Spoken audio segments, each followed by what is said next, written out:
చెప్పాడు కౌగిలింత నోముల్లో కరిగొమ్మని నలక నడుము వెనుక తిరిగి తొడిన తగిలి తొడలు అదిరే చచ్చినా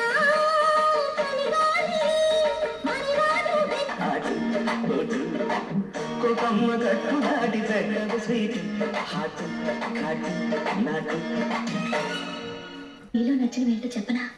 ఏంటి? కల్మషం లేని మీ నవ్వు, మాయా మర్మం లేని మీ మాటలు.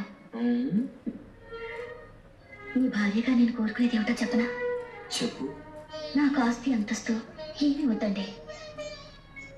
నా రాజా ఎప్పటికీ ఇలాగే పసిపాపలా నవ్వుతూ ఉండాలి. అది చూసి నేను జీవితం గడిపేయాలి.